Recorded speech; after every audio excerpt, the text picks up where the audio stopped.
It'll be 1 to go this time by. Coming to the green, buddy, coming to the green. Let's go get him. Go, go, go, go, go, go, go. Get your motor running.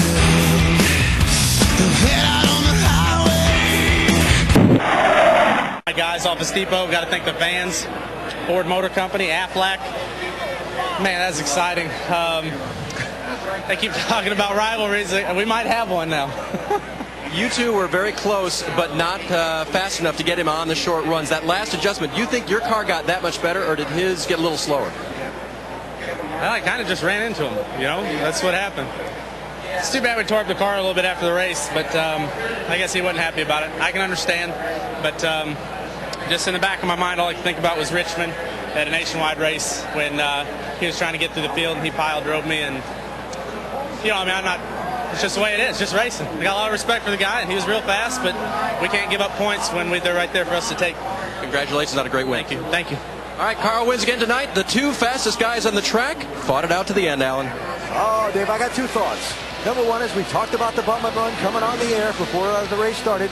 Number two, you drivers never forget. Oh, you never forget nothing. He's talking about Richmond way back when he hit me, but you know what?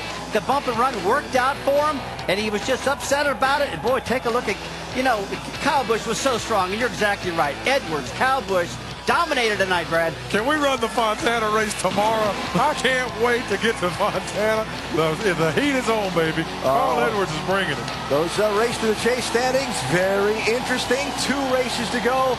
Next weekend, California. It is Saturday night, the NASCAR Nationwide Series, Camping World 300. Then next Sunday, the NASCAR Sprint Cup Series, Pepsi 500 in California. We start at 7 Eastern next Sunday, ESPN with NASCAR Countdown.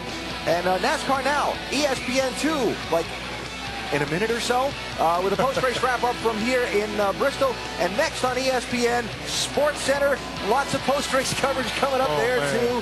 Wow, what a night. California, here we come. NASCAR Now going to have a lot to talk about tonight, folks. You better tune in real quick. This place never disappoints, right? And sold out here tonight for the 53rd consecutive Sprint Cup Series race. Man.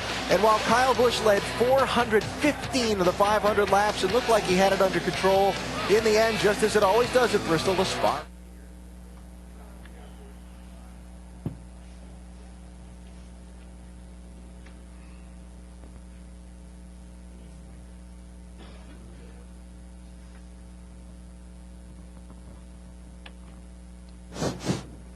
Test 1 2.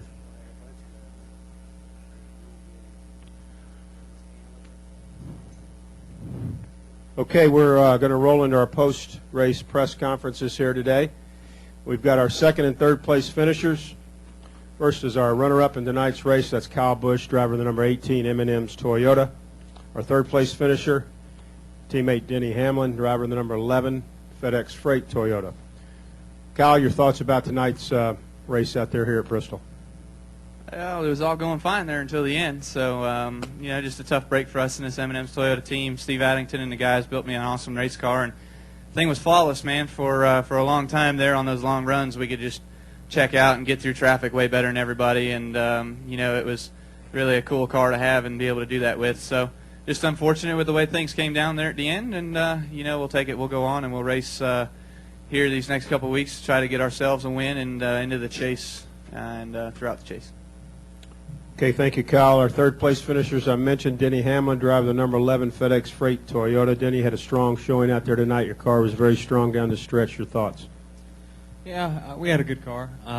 You know, we didn't have a car that could run with the 18 or 99. It seemed like you know, on the long runs we were as good as the 99, maybe a little better, but the 18 seemed to be the class of the field. And you know, it was just it was a solid day. We did what we had to. I didn't have to really race guys too hard, and guys really didn't race me too hard. So it was a good day for us. This is what we needed. Thank you, Denny. We'll take questions now for either Kyle or Denny. Raise your hand. We'll bring you the wireless. State your name, affiliation. Please start right here. Ed Hinton, ESPN.com. Carl said, even in Victory Lane, they said, did your car get faster, his get slower? And he said, well, what happened was I kind of ran into him. Does it cut any ice at all that he at least admitted how he won? No, because he does that, and he'll always come back and say he's sorry. He did it at Milwaukee. He's done it a few other times. So, you know, it's just his normal fashion, and so that's fine. I've grown to know that now. And you know, to pass a guy, to hit him getting into the corners and chatter his rear tires is what he did. But you know, I tried to get him back, but I thought better of it and tried to pull down and pass him back. But I just didn't have a good enough car to stick. And Denny got to my outside, and he got by me, and then I had to battle with him there towards the end. And we were clean as could be, of course. And you know, it's just one other dude we had a problem with. We'll go upstairs, press box. Any questions for either Kyle or Denny? Yeah, for Kyle, this is Mike Griffith from the Knoxville News Sentinel. Carl suggested this is a rivalry now. Would you agree with that, or do you just keep racing the field? How many do I need? Any other questions in the press box? Any? All right, we'll come back downstairs. We've got a couple in the back. Go ahead. Jerry Bunkowski, Yahoo Sports. Kyle, do you anticipate any kind of a penalty from NASCAR for running into Carl after the race? Couldn't tell you. That's NASCAR's decision and their discretion, and he spun me out.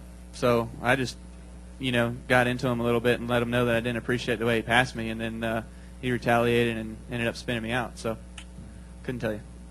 Question in the back. Go ahead. David Caravello, NASCAR.com. Guys, we've heard for a year and a half now about how some fans think this place has lost its luster and it's been tamed and it's boring. And I mean, tonight puts all that to rest, doesn't it?